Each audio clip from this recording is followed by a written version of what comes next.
Halo teman-teman, Assalamualaikum. Apa kabarnya nih? Pada video kali ini, mari kita bahas mengenai interaksi sosial. Apakah teman-teman tahu arti interaksi sosial itu?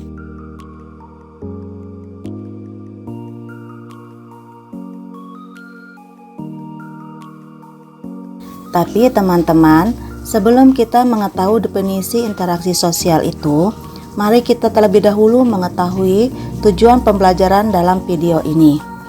Tujuan pembelajaran 1. Dapat menjelaskan pengertian interaksi sosial. 2. Menjelaskan syarat-syarat interaksi sosial. 3. Menjelaskan bentuk-bentuk interaksi sosial asosiatif dan disosiatif.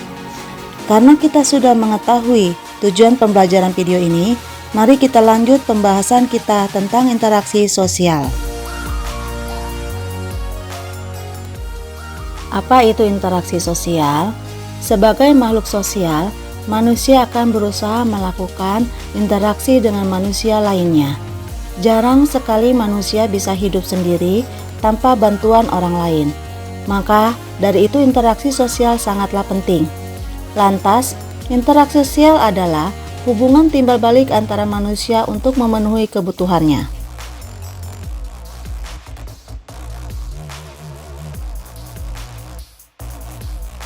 Syarat terjadinya interaksi sosial. Interaksi sosial terjadi karena memenuhi dua syarat, yaitu adanya kontak sosial dan komunikasi. Pertama, kontak sosial. Pada dasarnya kontak sosial adalah upaya hubungan antara satu pihak dengan pihak lain. Hal tersebut merupakan awal terjadinya interaksi sosial di mana masing-masing pihak saling bereaksi meski tidak harus bersentuhan secara fisik. 2. Komunikasi.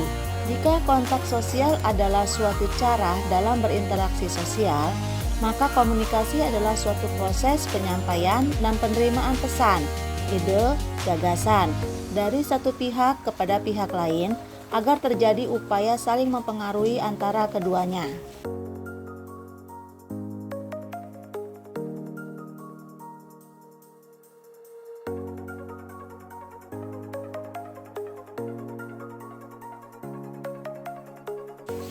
Klasifikasi interaksi sosial dibagi menjadi dua.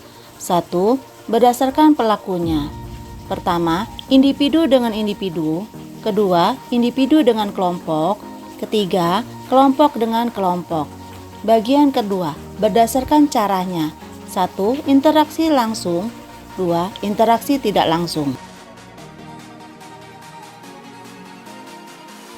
Faktor-faktor dari proses interaksi sosial. 1. Imitasi adalah proses seseorang meniru orang lain atau kelompok. 2. Sugesti adalah tindakan seseorang untuk mempengaruhi orang lain sehingga orang tersebut bisa menerima pengaruh tersebut tanpa kritik. 3. Identifikasi adalah kecenderungan atau keinginan dalam diri seseorang untuk menjadi sama dengan orang lain. 4. Simpati, sebuah proses yang menjadikan individu merasa tertarik pada orang lain. Rasa tertarik ini berdasarkan keinginan untuk memahami perasaan orang lain.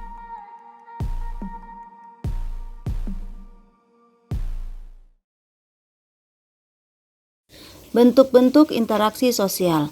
A. Proses asosiatif. Bentuk interaksi sosial yang mengarah pada kesatuan. Contohnya, 1. Kerjasama adalah suatu usaha yang dilakukan bersama antara individu atau kelompok. Tujuannya untuk mencapai satu tujuan atau beberapa tujuan bersama. 2. Asimilasi adalah percampuran dua atau lebih kebudayaan berbeda yang melebur menjadi suatu kebudayaan baru. 3. Akulturasi adalah perpaduan dua atau lebih budaya yang berbeda tanpa menghilangkan ciri budaya lamanya. Nah, di sini harus kamu ingat ya, kalau asimilasi itu perpaduannya menghasilkan budaya baru yang menghilangkan ciri budaya lama.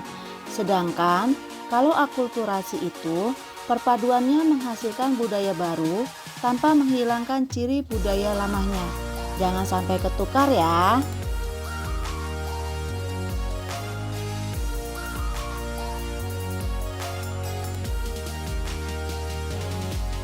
masih dalam bentuk-bentuk interaksi sosial. B. Proses disosiatif adalah interaksi sosial yang mengarah ke bentuk perpecahan atau perenggangan solidaritas. Contohnya, 1. Persaingan adalah suatu proses sosial di mana individu atau kelompok manusia yang bersaing mencari keuntungan melalui bidang-bidang kehidupan tanpa menggunakan ancaman kekerasan. 2. Kontravensi adalah suatu proses tidak suka yang disembunyikan. 3. Pertentangan adalah proses sosial yang dilakukan individu atau kelompok dalam mencapai tujuannya disertai dengan paksaan atau kekerasan. Baiklah, sampai di sini pembahasan kita mengenai interaksi sosial. Semoga dapat memberikan manfaat kepada kalian semua. Dukung channel ini dengan memberikan like. Semoga video ini bermanfaat. Jangan lupa untuk berikan pendapatmu mengenai interaksi sosial di kolom komentar. Terima kasih. Wassalamualaikum warahmatullahi wabarakatuh.